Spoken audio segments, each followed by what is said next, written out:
But anyways, but now we're going to be talking about our new favorite movie, everybody. That's Deadpool and Wolverine. Here's a little TV spot, and then we're going to get into it. This Wolverine let down his entire world. I'm about to lose everything that I've ever cared about. I don't know anything about saving world.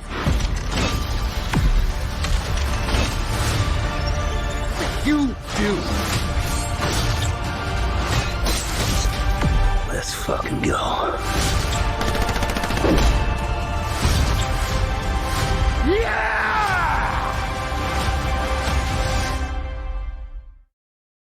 Can I just quickly say from that teaser alone that Hugh Jackman is just like so close to like saying like let's just fuck, right there.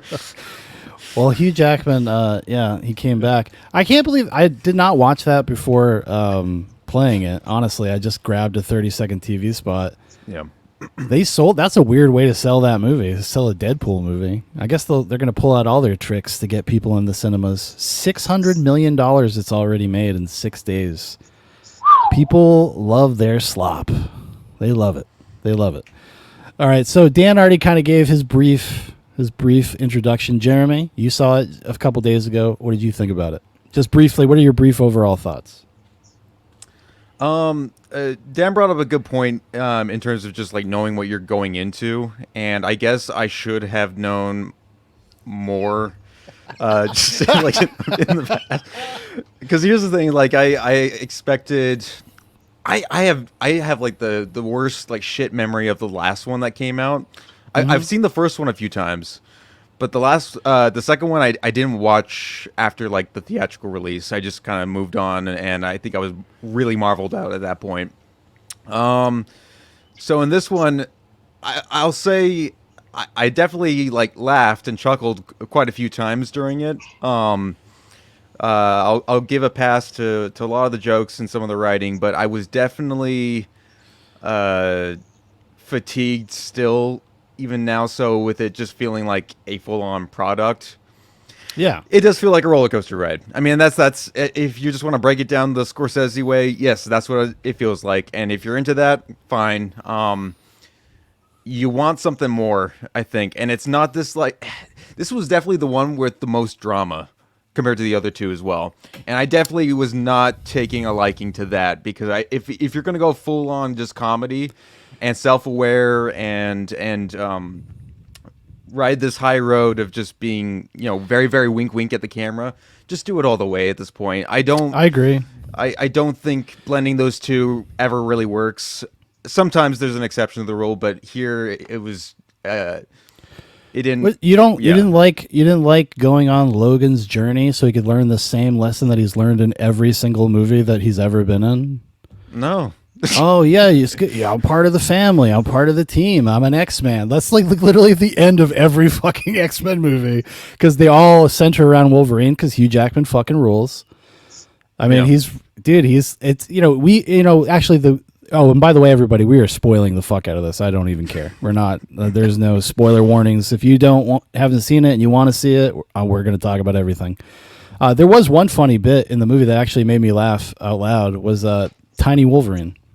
Tiny Wolverine got me to laugh for 100% because that was always the complaint about Hugh Jackman is that he's too tall to be Wolverine. Yep. But yeah, I found it kind of a contemptible piece of shit. I don't like you guys will give it a pass because it's a popcorn movie, but popcorn movies don't have to be bad. They don't have to be fucking this poorly written, this shoddy, this uncinematic. I mean, who choreographed these fights? Who shot this fucking movie? It's a $200 million movie made in a fucking parking lot. It's ridiculous. And this is what they did with it. Hugh Jackman, they gave him a movie to retire on. They gave him his own fucking movie. And he has the audacity. They must have backed up the fucking money truck, dude. I mean, holy shit. And the movie thinks it's okay because they're like, oh yeah, we're acknowledging that we're desecrating what happened. It's like, it doesn't make it any better. You're just doing that. And I know, before anybody starts, I know that it's stupid to feel this way about this. I understand that. But relative to these movies, that is how I kind of felt about it. I chuckled a few times here and there, just like you guys, you guys did. Some of these jokes land, but some of them, the director can't direct comedy, so he steps on all of the jokes, and the edits are too quick, and there's no time to breathe and anything. Most of the movie is just people standing around in rooms talking to each other. If you actually like think about it, it's just literally what it is. Like all the big cameos and everything is just people fucking standing in a room talking to each other. Like, oh, cool.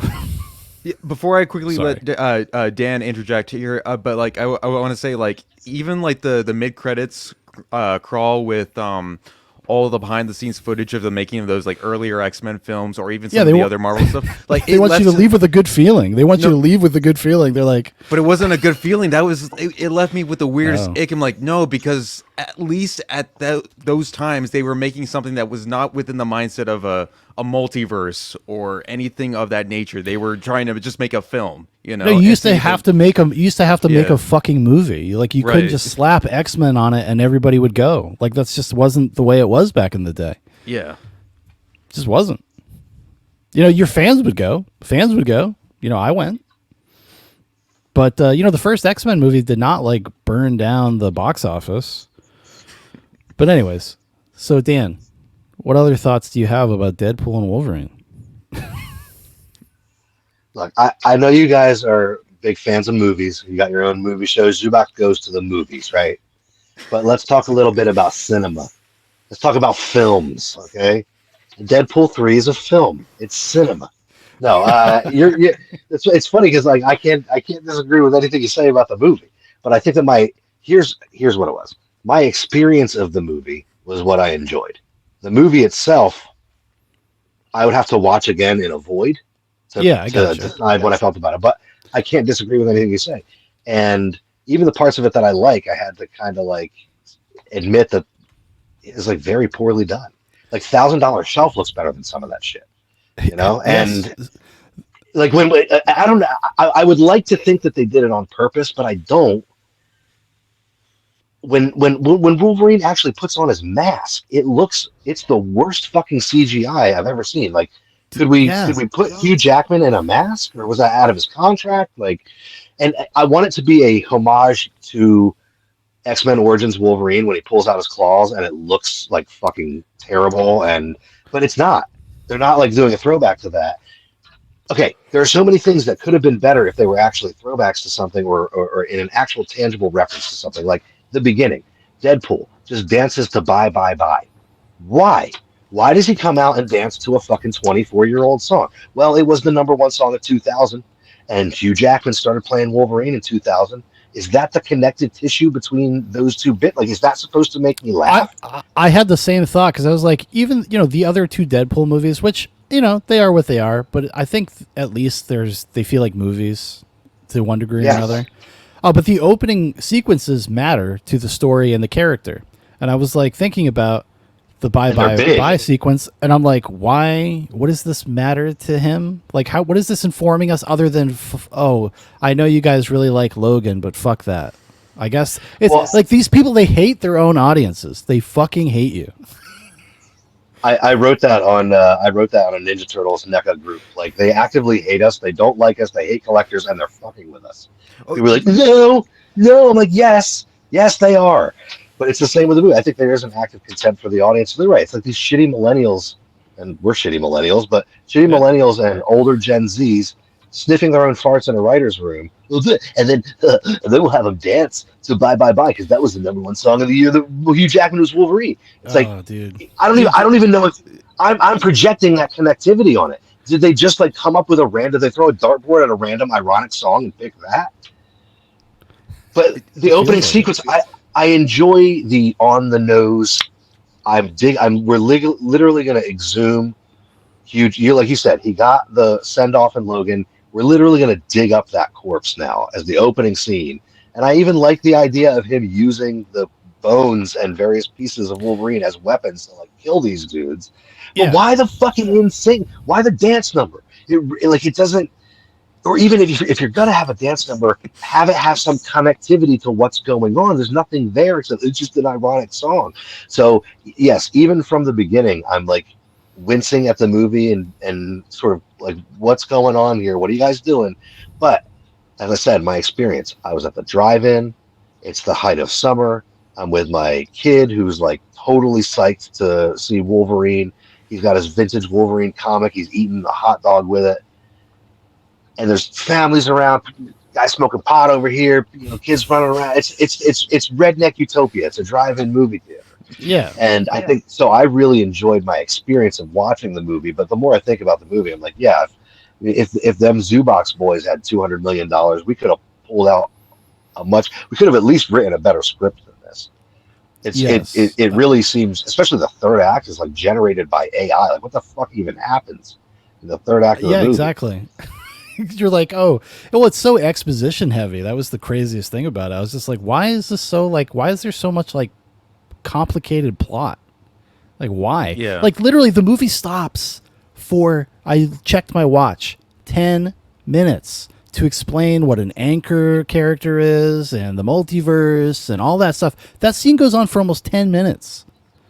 Yes, and as I'm watching that, I'm having to translate it and explain it to a little kid. And I'm like, this is like fucking a little heavy-handed, dude. Like, honestly, if the 4-year-old who's not supposed to be at the R-rated movie can't get what's going on in the comic book movie, it might be a little fucking heavy-handed. I was going to quickly speak to that point, too, of just, like, yeah, the writers, like, completely insulting their own audience, though, too. Like, there's a literal line from Deadpool where he says, like, okay, nerds, get ready, fasten your seatbelts, this fight's going to go crazy, you better have that sock ready from your drawer so you can start putting cum into it, It's just like, come on. And then it was that fight. And then it was that fight. Yeah. And then it was that fight, which is not, it wasn't that, interesting. It wasn't even visually interesting. I was really kind of shocked at how shoddy the set pieces were. I was kind of just taken aback. I'm like, wow, they really like phoned this fucking in. I was like, God damn, I guess Ryan Reynolds and Hugh Jackman just really wanted to hang out together and get paid a bunch of money. It sucks too because this was like the big team up. This was like the perfect comic book movie team up. This is the two best casting choices in comic book movie history. Yeah. And they're getting their own $200 million movie together. And it could have at least been a good Deadpool. Like, how is this the worst of the three Deadpool? It should have been a Deadpool movie, not a Wolverine movie. Like, why did they turn it into a Wolverine movie in the last 40 minutes? Like, why? I don't understand why Deadpool. I mean, he mentions it in the movie. He says like, "Oh, you're lucky this isn't 6 years ago. I would have killed you all." When he has the surprise birthday party, I'm like, he literally should have killed them all, and that should have been about why he wants to go through the multiverse. And then he has to fight all of the Deadpool variants with Wolverine. He ends up just meeting Wolverine while he's going through shit. Right. And then the whole anchor beat thing is well, yeah, it was just like it's just to set up some other dumb fucking thing that they're about to do. That's literally what it is. And you know what? We have to write Jonathan Majors out of here as quickly as fucking possible. Yeah, he's not happy. He's like, I am displeased with their decision. I was gonna say I was definitely missing T.J. Miller in this, and I know he's got actually his own, honestly, handful of stuff, but I was kind of missing him. Well, I wanted to bring that up with what Sean just said about how it turns into a Wolverine movie. All the things about Deadpool's world that we love. Dope Ender, Negasonic Teenage Warlord, Warhead, Colossus, the Blind Black Lady, his fucking girlfriend, who he is so deeply in love with that he like fights through time to pull her out of it. Like she talks to him from heaven in part 2. And they just broke up because he was sad because he couldn't get in the Avengers. I know, it's so weak. It is so millennial, dude. It's millennial. I was actually genuinely kind of put off by how much they wrote her out of the fucking movie. Like she should have been the anchor being. Well, because it's a Deadpool movie, he should have killed them all at that party, and through the process of the movie, realizes that he can't bring them back, and then it should have been a big joke. We could be like, "Sorry, fuckers, I work for Disney now." Like, so we can't take all of you. Like, just me, guys. Like, that should have been, that's the Deadpool joke. Instead, they tried to make Deadpool some sort of like sincere, sentimental character. And I just don't, can I really give that much of a shit about fucking Deadpool? I guess maybe that's why they didn't even bother trying. They're just like, well, Deadpool is just a joke. This has to be about Logan. Always. They could have taken several other routes that weren't this ham-fisted and frayed threads going everywhere, trying to connect it to 80 other Marvel movies while still staying. I don't know. Lady Deadpool should. Lady Deadpool. No, Lady Deadpool should have been the villain, and then they could have a meta humor because his wife Blake Lively played Lady Deadpool. It could have been about their marriage at the same time as it was about the movie. Like, there's so many possibilities that they could have done with fun meta stuff, and they just don't give a shit. They don't care. They're too fucking lazy. They're just like, no, you guys love Wolverine and you guys love Deadpool, and just you want to see them together, and as long as they're together, it's fine. Oh, look at all this other shit you liked. Here you go. Here's some other shit that you didn't like. Isn't it funny that we brought it back? Like, okay, sure. Well, okay, I have to interject a few things because I can't be on here all night. I have to go fucking bottle feed 9 kittens before I go to bed tonight. More on that later. But I did enjoy the cameo appearances. I know that they were stamped out of Cookie Cutter, but they kind of gave everybody something to do, and they gave everybody a little moment. I know that that's the least that they could have done. Yeah, they at least did it. And I like the acknowledgement of how, Wesley Snipes is and will always be Blade. Yes. I like the literal wink at the camera that they did after that. Jennifer Garner fucking has the One Ring. She is still a smoke show. Oh my god. Yes. Yeah. I liked how maybe it's just because I'm a dad and I have the goofiest sense of humor now, but I loved the overly Cajun accent on Gambit, just like driving that, like of all the jokes to drive into the ground, like that's the one to drive into the ground. Yes, 100%. To the point where Deadpool actually translates to the audience what he's trying to say as they're driving along. And so I think there were so many little things that worked, but there was no like you said, like it wasn't a movie. It was just a bunch of little bits that played in front of you.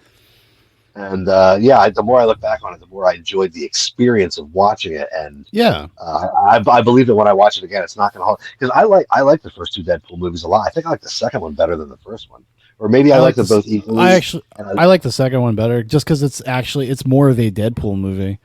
Yeah, the first one is like a setup. It's like setting up the world, and the second movie actually gets to. They're still figuring it out. Yeah. But this one, it's like a bunch of DLCs that you downloaded onto Deadpool 2 that feature Hugh Jackman. Yeah, actually, you're like in a Roblox world creator. You get to play as Wolverine in this DLC. So, I mean, the more I think back on it, the less I can defend it, and the more I can just say, hey, if you're going to see it at a drive-in and eat a bunch of popcorn and hot dogs, then it's a movie to see there, but it's not. Yeah, it's not really a movie. No, it's really not. It really is entertainment product writ large. Probably even more egregious than a lot of the ones that have come out. Even like something like I think the last one I watched was that Quantumania, the Ant-Man movie, which is borderline. I can't even remember why I watched it. I don't even know why. I just do things sometimes. I go in a fugue state and I just start pressing buttons. But even people like Jon Favreau at the beginning, like he just looks so like deadbeat dad, tired and old and not having a good time in that movie, like in that scene that he's in. I was just like, I felt bad for some of these guys who felt like that, or even like 5 seconds of Henry Cavill or whatever. It's just like, why? I don't like. This is not even like meme worthy. I was okay with the Henry Cavill one. Like I was okay with that one myself, because it was just, that's like fan service, because that was like fans wanted Henry Cavill to take over as Wolverine, I guess, so we could do Hugh Jackman's Wolverine again. The fan service is the one thing that the movie does well, and it, like that whole sequence where they go through like every comic book variant of Wolverine. That had me feeling very. That was all right. That was fine. But they did it in the laziest fucking way possible. Like it's like this Yeah. one shot locked off. It's like how I film shit in my backyard, where they just Right, did a yes. wide, Well, and then they go and they cut in for the close-ups, and that was an afternoon for them. Like, And like you said, everything's edited so quickly and frantically that you can't really focus on anything or enjoy it for very long. And if Like, something does land, you're on to the next thing immediately. why couldn't we ended up with like fucking 80s apocalypse Wolverine? Why That would've been like dope. it's a Deadpool movie. Like, why do I need to have sad sack Logan every fucking time? Hugh Jackman's he came back to do the same thing essentially again. I mean, he was good. I will say I like Hugh Jackman as Wolverine. He's a great actor. He can't miss as well. Like, he knows that character so well, dude. He could do that shit in his sleep, and I think he may have in a few scenes. But I love the part where he flips out on him in the car and slams his That was- fist in the ribs. I was feeling Logan's fucking frustration with this dumbass. But again, yeah, it is the same. It is the same performance. I think that Hugh Jackman knocked it out of the park as Wolverine, but this is the 20th time he's done that too. yes, Like Hugh Jackman has never been bad as Wolverine. He's been in bad No. movies as Wolverine, but he's never been bad as Wolverine. he was so much better than everybody else. They literally just started building the movies around him. Like, Right. they didn't even give a fuck about the other X-Men. I mean, it was the Wolverine show. And when Wolverine isn't in one of them, they don't do as well. That's just kind of the way it is. Like, it is so culturally ingrained that Wolverine is like the X-Men for an entire generation of people that it's hard to get away from that. He was the X-Man. The X-Man. Yeah, and I don't know if that's the first time I've heard that like uttered from like a character. Like, I'm an X-Man, not part of the X-Men. Because they're supposed to be Well, a they're group dead. or whatever. Yeah, They're all dead, now. Jeremy. Yeah. He let them die Yeah. because of his boozing ways. He's too much of a grump. Okay, he just didn't heed the words of Charles Xavier. Like, Logan, you're part of our family. Logan, put down the whiskey. Come back to the mansion now. We're all being raped. Logan. Well, we were Fuck playing you. Monopoly, Logan, and then this Iceman broke through the wall and fucking killed us all, Logan. I'm speaking to you from the other side with my psychic powers. Come, Logan, you're just like Deadpool's girlfriend did in the last movie. exactly.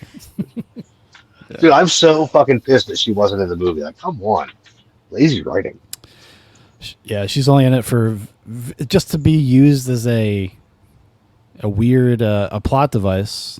I mean, she's not. It doesn't get to be a. That you person. forget about. Like, you forget about it until Wolverine mentions it in the car. Like, that is a pretty solid line where it's like, you can't save the world. You couldn't even save your relationship with a fucking stripper. Whoa, whoa. Chill out. Strippers are volatile. It's hard to keep a relationship with one of them together. Logan, give him some credit. But yeah, the more I think about it, the more it was popcorn and cotton candy, and it sucks because I really like the first two Deadpool movies, and I don't think I'll enjoy revisiting this one as much. Did either of you watch the after credits ending, like the Foley after credits ending? What did I miss? Because I left. I was just like I was. Oh, done. I actually, fucked dude, off. like my wife and I looked at each other because they played that like montage of all the behind the scenes stuff from the old X-Men movies. Yeah. And then that was over, and I was like, you want to just look it up? And then you know what? We cared so little about it, we never even did that. I completely forgot about it. That's how little we both of us. Even my wife, who's like, she's a little bit more discerning than a normie, but is still more closer to a normie in terms of her like consumption of movies and television.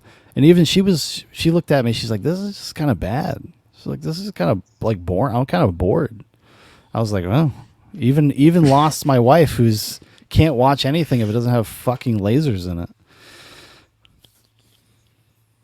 I'm sorry. Yeah, I didn't see it either. I had to pack up a whole car and get the fuck out of a drive-in movie theater with a sleeping 4-year-old who was like all grumpy because he was half asleep. So I didn't watch. As soon as I heard fucking "Time of Your Life" by Green Day, I was like, all right, we're packing up and getting the fuck out. Yeah. Because I'm just like, now I'm just confused with this Logan's timeline now. Is he just hanging out at their apartment now for the rest of his life? I don't know where this is, where the story is going or whatnot. He went down the street. Dude, cookie cutter happy. It's a happy ending, Jeremy. Nothing exists after that moment.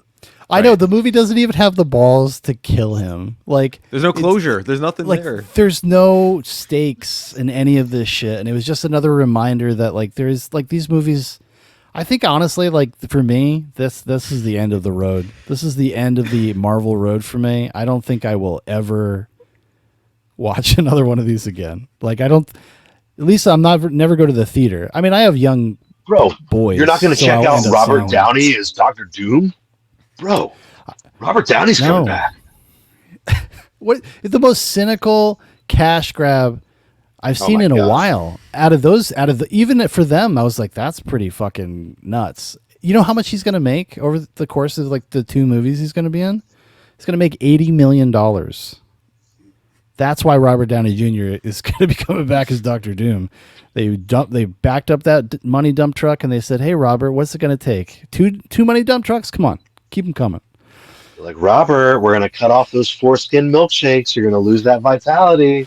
He said, No. I just won my Oscar. No. I need to be back on screen. You know, I do think he legitimately likes being part of the MCU. He has a lot of fun as like as a guy, like as an actor, as a guy, like going and meeting fans and doing conventions. So I think that's part of the draw for him because everybody loves him so much in it, and that's like candy to a narcissist. I mean, like how could you help that? How could you resist that call? They probably could have got him for cheaper. Honestly, they could have got him for a little less, maybe 40 million instead of 80. Well, even you said 80 between 2 movies. Yep, yeah. He was the highest paid, right? Yeah. Well, Terrence Howard is screaming into a pillow somewhere. Yeah, what do you mean? You can't add something to something else and it has no value? That's ridiculous. Joe Rogan, that's ridiculous. Yeah. That's what he's doing now. He's a professor. And that's when Destiny are going to start a college. I was saying that's when Robert Downey Jr. just goes full blackface again and full retard, and then we're good to go. Dude, if she needs to heal this country, honestly, he has to. He has to resurrect Osiris. What's his name? Osiris Black? Lincoln Osiris. Sergeant Lincoln Osiris. That's right. He's got to bring him back. This country needs Robert Downey Jr. and blackface more now than ever. It's got to happen. I did like I am a big Blade fan. If I will say the first Blade movie is something that is like dude. I mean, my dad took me to see that in the movies. We owned it on VHS. We owned it on DVD. I own it on Blu-ray. I own it on 4. I even bought it to 4K. Holy shit. So many times I've bought in Blade. I love fucking Blade. I love Wesley Snipes as Blade. And I was always so bummed out that he never got I want to see the Logan of Blade with him as an old guy at the end of the world, during the vampire apocalypse. That's what I wanted. And that's never going to happen, but I wish I could be happier with what they did with him in this fucking movie. I know he's one of the group of cameos. There's only so much you can do. And it's Wesley Snipes, although it seems like he was pretty excited to be there from what I heard. I read part of an interview he gave where he's like, yeah, I got a text message from Ryan Reynolds out of nowhere. So you got to answer it, man. You got to answer it. He was just like, "Yo, you sure Disney's cool with this, man? They trying to get rid of me." And he's like, "Yes, we got permission and everything. If you're in," he's like, "All right." I mean, what else is he doing? I mean, he's not doing anything except being an honorary doctor and writing his awful not Blade books. Go check it out, everybody. Goes to the library. Talent of God. We did an episode on it. But yeah, I mean, because when he said the fucking some motherfuckers are still trying to ice skate uphill, dude, I could have fucking threw my drink at the screen. Why? You knew that was coming. Because the line delivery was bad. Yeah, the editing of the moment was bad. That's what I mean about so much of this movie I could probably let go if it had been directed better. I could have let a lot of it go because there's no poetry, there's no like flow, there's no like it just feels so choppy and thrown together in this weird way. Right. And and this is like this guy, this director, Sean Levy. This is kind of what he does, dude. I mean, did you guys see Free Guy? No. Yeah. Well, he directed Free Guy. It's another Ryan Fucking Reynolds shoot movie. me in the foot to get me to watch that movie. Dude, well, it is bad in the same way that Deadpool and Wolverine is bad. Because it's just like, here's all these things you like. Because it's a video game world, and I think it was a Warner Brothers movie, so they got to, or a Fox, no, it was a Fox movie before, right as they were being sold or whatever. So they could add all this stuff, all these Fox properties in there. And that's just what it is. It's just reference, reference, reference, reference, reference. And that's the movie. It's fucking crazy. Arrest this man. Arrest him. Well, I mean, I hate to say it, but I don't have much more to say about it. And I kind of have to go in a little bit because I still have a long night ahead before I fucking can sleep and get into tomorrow. But you know, looking back on it, yeah, like I'm glad that I saw it, where I saw it, how I saw it. Yeah, because that was the way to see it, and it is just kind of like I don't know, man. It's just like, you know, I hate to keep talking about $1,000 shelf, but like when I did that, I like came up with shit off the top. I didn't write it. I just like came up with shit off the top of my head in like 2-minute bits, and then I'd finish 2 minutes and then be like, oh shit, like what do I launch off from there, and then when I get to, and then another 2 minutes, and it's not good. Like it's kind of all over the place, but that's fine because that's what it's not a $200 million fucking Disney movie. Like no, when you get two people in a room and have them bang out a script. Like how many people wrote this fucking movie? It feels like 6 people wrote this movie. They did. I think actually, I think the writing credit is like 7 or 8 people because that's how it is. Which is always a bad sign. Always a bad sign for a movie. Oh my god. Yeah. And then Ryan Reynolds gets like fucking oh, there he is. He gets a writing credit because he does improv. It's like, okay, what was improv and what wasn't improv in this? Like, I don't know, because I heard that nothing was improv because of the writer's strike. Well, that happened. Yeah, so fucking dry. Actually, that could be a reason why. That could be one of the reasons why because, you know, I mean, I don't know why you would start production on a $200 million movie when you don't have a fucking script, but that seems to be the norm. That's just how that they blows my fucking mind. So many different behind the scenes things that I watch are like, they got 2/3 of the way through filming and didn't have an ending to the movie. Like Batman '89, they didn't have it. This is a comic book movie tradition. They didn't have Jack Nicholson famously says as they're going up the stairs, he turns to Tim Burton. He's like, "Hey Tim, where am I headed right now?" And Tim Burton said, "I'll let you know when we get there, Jack." Like, okay. How do you film a $1 million blockbuster movie without having the third act? That's insane, but it happens all the time. All the time. Well, that's why they film in places like The Void. That's why Marvel movies are all done on giant sets that are just kind of green screens in the volume. Now they have these giant LCD screens. This is because they don't know what is actually supposed to be going on. And what they can do is they can go and change everything in post. Exactly. Dude, yeah, Samuel L. Jackson was like holding a gun in Miss Marvel or whatever. And the behind the scenes, he's not even holding a gun. Like, they literally will go to the degree that they will CGI a gun in somebody's hand rather than just have the actor hold a prop. Because he's supposed to have a gun in his hand. And they had him with like this little orange thing, and you're like, why? Because look at what happened to Alec Baldwin, Sean. This is before Rust. Well, that's before Rust, yeah. But that's true. You always got to be watching. Well, was Alec Baldwin in the movie? No, he was not. That's right. So you're safe. Mark's safe from Alec Baldwin on Facebook. That's a little dad joke there, a little boomer joke. I gotta say, on the set of the movie I just directed, we did have a couple Glocks on set, but they were completely unloaded. That we were not. Oh, sure. Alec Baldwining anybody, as far as I know. You know, I know you guys were out there pointing the gun at each other, telling each other, "Jerk off in front of me now." Yeah. Jerk off in front of me now, or I'm going to shoot you. What did you guys get up to in the woods in Virginia this summer? Jesus. I know. What wouldn't you do out there? It's true.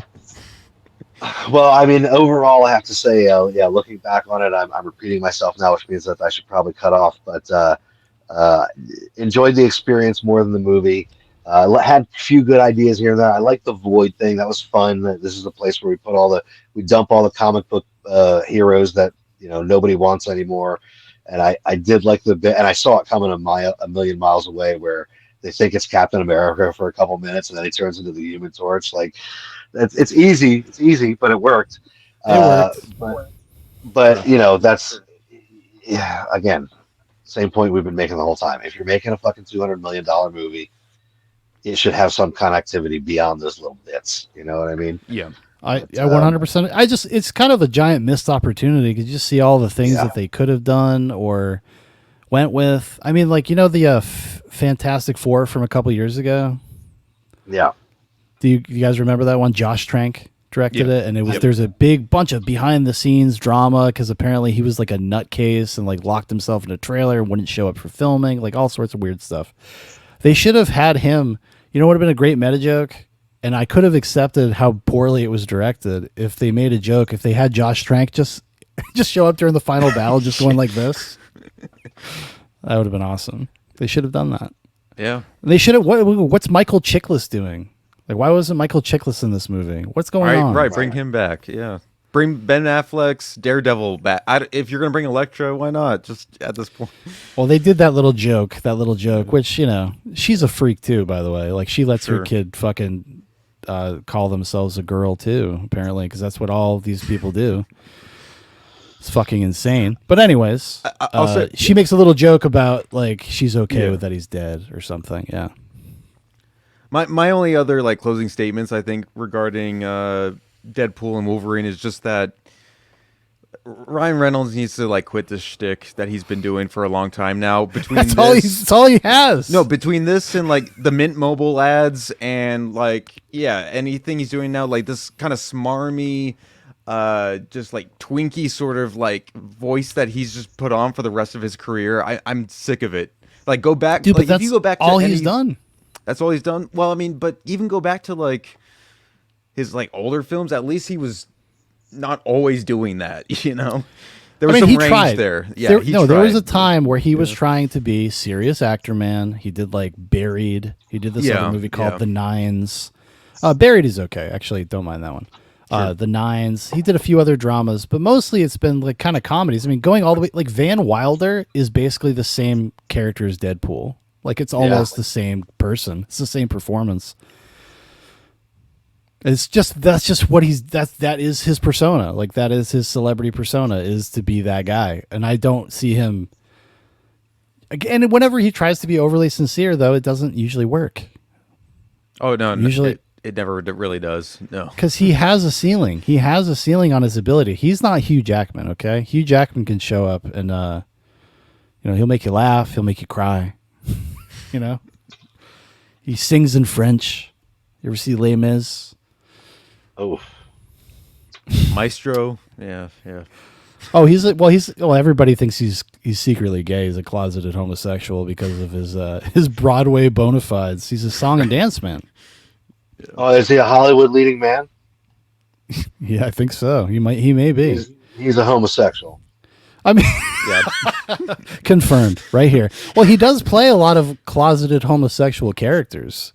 So post X-Men, he also wants to be taken seriously as an actor, trying to do other things. He's played a couple closeted gay guys. That was the real plot of Prisoners, actually. He He's just frustrated because he's gay. Well, guys, I got to cut off. Before I do, I just wanted to say that there's some new NECA King content coming up. We definitely have the fucking... I don't know if you guys have actually seen this because you're not obsessively checking nerd communities on Facebook like I am. This is the Tatsu right here. Hell yeah. Soft goods upgrade, man. There you go. Now, when you took him out of the box, did he go? Or do you have to do that yourself? He actually, when he came out of the box, he kicked me directly in the face and told me not to lower my eyes to an enemy. So it was very movie accurate. Good advice too. Good advice. Just solid advice. Yeah, I man, actually. What were you gonna say? I was gonna say he was kind of like the father to the Foot Clan. You know, he was like their He father. was. He was. Comes with this cool little samurai mask, which I guess is a homage to one of his appearances in the cartoons later on. But so this actually, it's in some Walmarts now, but it's kind of hard to find. And this dude in this collector group was just like, "Yeah, man, I got an extra one. Do you want it?" He doesn't even know I'm the NECA King. He was just doing it out of the kindness of his heart. And I was like, "Yeah, fuck yeah." He sent it to me for fucking retail and shipping. He didn't even want another penny for it.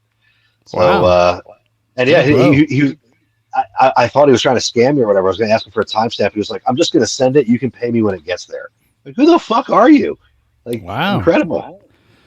Wow. I guess there are some good people out there. You should Yeah. tell him. He's like, "Hey, listen, man. I don't know if we live in such a high trust society anymore.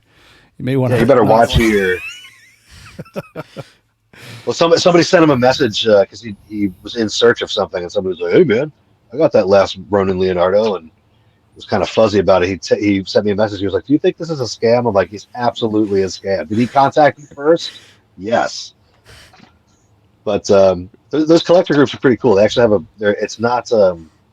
it's not like a faux pas to ask for a reference publicly from somebody. You know what I mean? Like this dude wants to sell me a $300 toy. That's how Pretty cool. Movie bootleg communities are like that. Yeah. There's a lot of people that do like their own kind of unique versions of releases and whatnot, and yeah, you see a lot of that. I think that he was feeling charitable to me because I do like whenever I do little toy hunts, I post like very thorough like stock updates. So I think people appreciate that. Like this is what Target got in this week. Yes, I'm doing that. Dan Profit is doing that. That's my life. That's what makes me happy now. Well, hey, if you're getting joy out of it. Well, hey Dan, can I just mention I sent my good friend Rosario Dawson a few recent like NECA King videos, and she hasn't gone back to me yet. She hasn't responded to anything, so I'm She's hoping... afraid. She's shy. She's shy, actually. I think that was probably her. I got one comment on my last NECA King video that was like, for a video that's this short, I can't believe it's this boring. And so that must have been Rosario, actually.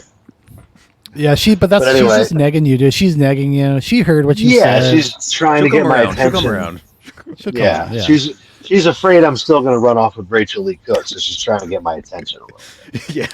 And you say, "Hey, don't worry about it, okay? I've seen them mommy milkers. Yeah, I've seen those milkers, and I've seen movies. There's room enough for the both of you, sweethearts. And I tell you what, get a carton of menthol cigarettes and bring in Tara Reid, okay? Oh yeah, That's and what then I'm we can saying. come down. You guys can hang out in the NECA cave and Hey, get fucking play with toys. You like these multicolor remote control lights, Rosario? That's a Last Ronin shelf. Yeah. She's gonna be wow. It's gonna get so hot that night. Did all? Oh, dude, could you imagine? It'd be like an '80s movie when the girl comes down. She's like, "Wow, you did all this." Well, yeah, I did for you. yeah, I did. And then that song, "This Is the Day Your Life Will Change" by the starts playing. This is the day. And then you kiss. It just gets sweaty and sultry. But anyway, I gotta go fucking bottle feed 9 kittens. So thank you guys for having me on. I'll probably be listening in my earbud. And hey, speaking of NECA King, new State of the Shelf coming. New fucking In the Halls of the NECA King coming. And I got 3 unboxings on my phone I haven't even edited. I know you're not sick of me yet. It's still on the way. Anyway, talk to you guys later. Have a good night. See you, man. All right, take it easy, Dan. Thanks for coming on. Well, that is our review of Deadpool and Wolverine. I'm so glad that we didn't really get into it that much because it's just like there's like nothing to talk about. So I was glad Dan came because I was like, at least there'll be somebody that has like a slightly different opinion. Right, But- right. I also agree with the point too that like if you're going to like a drive-in or some sort of other kind of experience out of it where it's a little bit more roller coasty, I understand that like your impression of the film will be a little bit different rather than sitting in there just in a cold theater with popcorn and maybe a few people are sitting around like Yeah, like it was in exactly. my theater, but no, I get it. It's No, 100%. Because I have Yeah. tons of movies like that with my kids that I can kind of.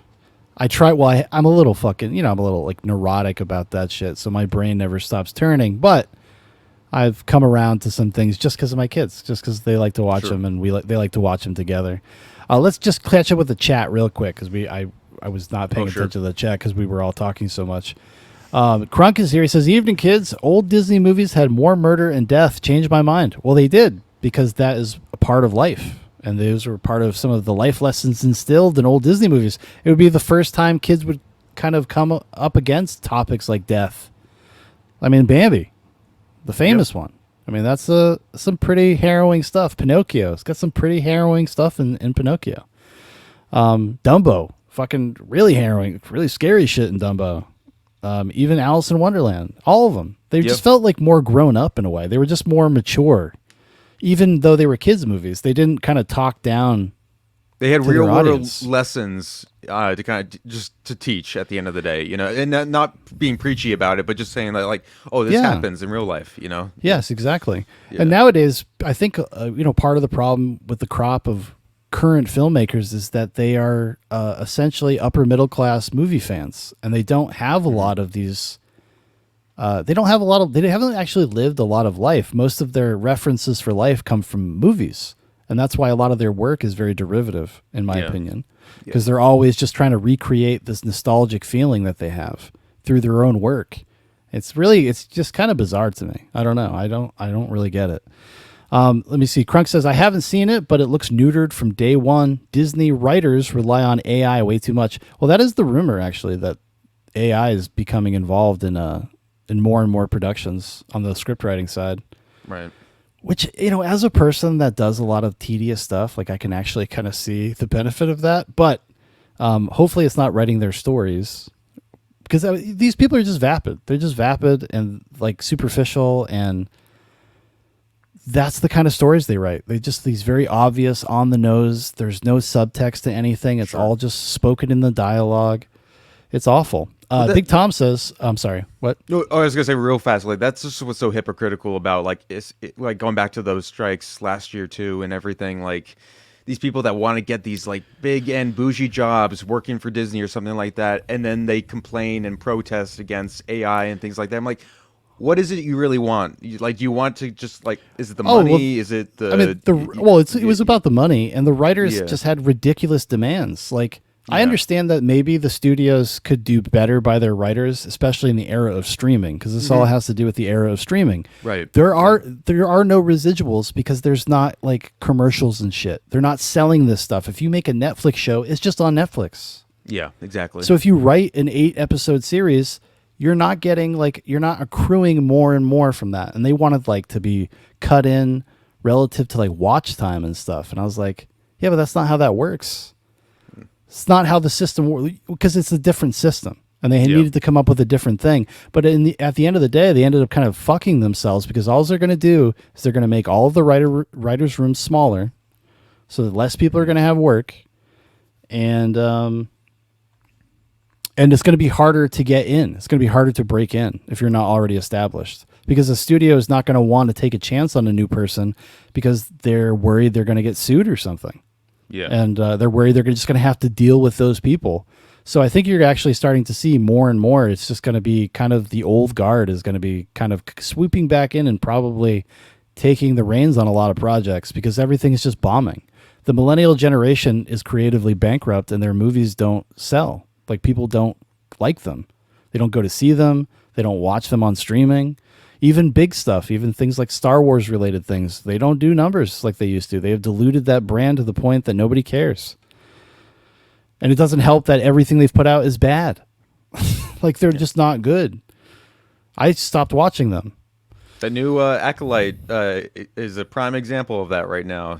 I don't know anybody that actually watched it, to be honest. And it has to be like this. And I didn't watch it, but like I know a little bit about it. And it's like a postmodern deconstructionist. Like, well, what if the Jedis were really the bad guys? Like, you're like, oh, this is what we're doing now? Like, we can't. This is fucking Star Wars, guys. Okay.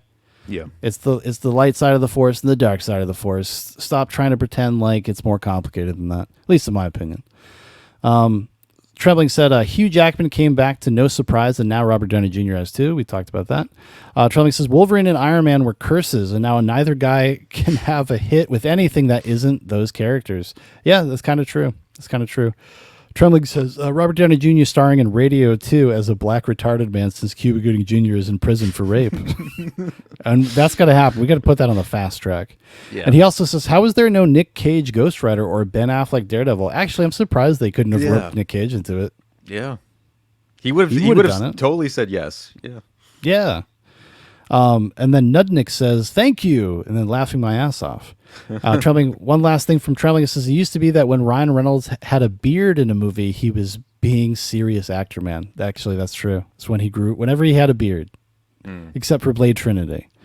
Tom says, is Ryan Reynolds the primary person running these movies and bringing the director in, etc.? Yes, he is. He's like basically the top line producer on it, I think. He's been involved with it from the time he made X-Men Origins Wolverine, when he first played the character, a version of the character. So he's been heavily involved in it. He's worked on all the scripts. He picks the directors, as far as I understand.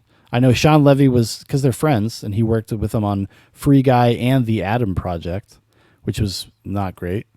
Yeah. It's just mediocre. It wasn't awful. It was better than fucking Deadpool and Wolverine. I'll give it that. But yeah, that's generally how that goes with the Deadpool movies, as far as I understand. It's different now because it's owned by Disney. That was back in the Fox era, so I'm not sure exactly where those things land now. But I can guarantee you this: making $600 million in like less than a week guarantees you will see another Deadpool movie. It's happening. Actually, I wouldn't even be surprised if there was Deadpool and Wolverine 2. I wouldn't even be shocked if that happens. Seriously. I mean, why wouldn't they? If they're going to have $1 billion like movie? You don't I mean, remember when Todd Phillips did Joker, and he's like, "Oh, of course not. We'll never make a sequel to this. There's no sequel to tell. This is just a standalone Here we thing." are with trailer then two. it made $1 billion, and they're like, "Hey, man, what can we do to get you to make another Joker movie?" I hope that's good. Dude, I'm so sick and tired of being disappointed. Like, Trap comes out this weekend. I'm hoping that's kind of a salve. I'm hoping Trap is good. And Alien Romulus, I got my fingers crossed. I know, like, for sure. both of these, I'm just like, just don't be bad. Like, if you can be satisfactory, I'll take that, but don't be, I don't know. Don't be bad. It's just almost every movie I've gone to see this summer has been bad. Yeah. I mean, I liked Horizon Chapter 1. I liked that movie. But I like it with a lot of caveats, and I would understand if somebody didn't like it, because it's kind of like a 90s Western miniseries. It's like Lonesome Dove. And that's just not going to be everybody's cup of tea. So I would understand that. But it's at least a fucking movie. And it's only half of the fucking story. And it still was a better movie than goddamn anything I've seen. Trembling says, the only people watching that Acolyte shit are the rage baiters like Nerdrotic, etc. That's what it seems like. Right. Yeah. You know, guys, if they're like, oh, this is so bad. The culture is so rotten. We want our stuff back. But then you guys all run out opening day to go see this shit. You're buying tickets for these things. You're going to see these things. You're promoting them. Even by talking shit about them, you are in some way promoting them. Even us just talking about Wolverine and Deadpool will make somebody want to see it, even just to see how bad it is. Like, that's just the way it goes. That's part of the deal. But yeah, those guys, it just gets boring. Like, how can you say the same fucking thing over and over and over? Talk about the same 3 topics over and over and over again. Star Wars and Marvel and DC. Like, Jesus Christ. Like, I know it's their job, I guess, you know. I hope they have much fuller lives outside of whatever existence they have online, but Well, holy I hope shit. they fight the good fight. Star Wars fans for Kamala Harris, make it happen, you know. Let's do it. Mark Hamill, you know Mark Hamill's on board. Oh, Mark Hamill is full. Yeah. Oh God. He's fucking picking butts out of an ashtray somewhere outside of a doctor's office, smoking, talking to people about Kamala Harris.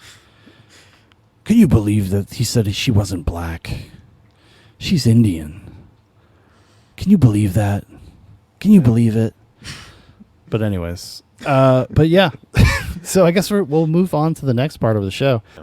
Big Tom says, yeah, I know a couple of people that said it was unbelievable, but for some people, Ryan Reynolds and Hugh Jackman could have just sat in a room and made fart sounds and the joke about it for an hour.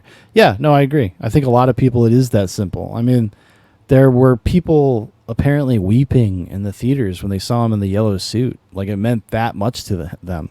I'm like, that's not healthy. You got something wrong with you. And I don't even mean to be harsh. Like, I'm a nerd. Like, I understand. I get, like, having those kinds of feelings and attachments, and I understand it. But you got to have perspective. You got to have a little perspective. And now, as an older guy, I understand why he was never in a costume. Well, not that I ever really cared, but I understand why. Because they look fucking stupid. That's why. Did you see? Yeah. Did you see fucking what's his name with the cards? Gambit. That's a comic accurate costume, and it looked like a Halloween costume. Yeah, it just did, because it's a movie. It's not a comic book. You can't get away with the same shit. Not to dwell on Deadpool again here, but I secretly wanted them. I kind of wanted them to bring back. Was it Taylor Kitsch? I think is the actor from X-Men. Yeah, X-Men Origins. Like, yeah, because I thought he actually wasn't bad. Just like, if they want to do that outfit, sure, but like bring him back instead of just doing it completely. That's new. Another movie that has a very similar problem to Deadpool and Wolverine. It's poorly directed. It's a poorly directed movie, right. And that's like, when you want to understand what a director brings something, it's a vision, and you can tell when a director doesn't really have a cohesive vision. Like, this is a product. This is like a gun for hire type situation. Like, he's not like, it wasn't his dream one day to make a Deadpool movie, Sure. Which is kind of what sets the other two apart, because the people that were involved in the other two, and whether you like those movies or not, like, those people like really invested themselves in that process and making those movies, especially the first one had a really long road to actual fruition, It was risky in a way. It was, and at the time it definitely was, I mean, Deadpool's not the first like meta deconstruction superhero movie, but they were just kind of indie movies before that. They had the James Gunn. He did Super. Yep. With Ram and Wilson. Then before this, Woody Harrelson did one too around the same time called Defendor. You ever see that one? Yeah. Defender, when he's like the autistic, mentally handicapped guy who goes and beats people up with a baseball bat. Yeah. That was a fun one too. But so it's not like exactly like it was rewriting it, but it had never been done on that scale. It had never been done it with like a real character that people were familiar with to one degree or another. And it was a fun movie. I watched Deadpool and Deadpool 2 before I saw Wolverine and Deadpool. And while I don't think they've aged super well, I didn't like hate them. I was like, oh, okay. It was kind of what I was hoping for out of Wolverine and Deadpool. Because even though I kind of was disinterested in it, I didn't think it looked very good. But I still was like, oh, I'll keep an open mind. Fuck it. Like, why can't, Sean, maybe you just enjoy a fucking dumb popcorn movie every once in a while. But I can't. Apparently I can't. Like, I just go in and I'm just like losing my mind. Yeah. Losing my mind at the screen. I've got to stop doing that. I go to these movies and I've started to just like say fuck you to the screen. I'm pissing people off. I'm going to get banned from the theater. Arms crossed, just middle fingers to the screen. Yeah. What's going on here? This movie sucks. Yeah. You shit. You shitty director. This raped my childhood. Yeah.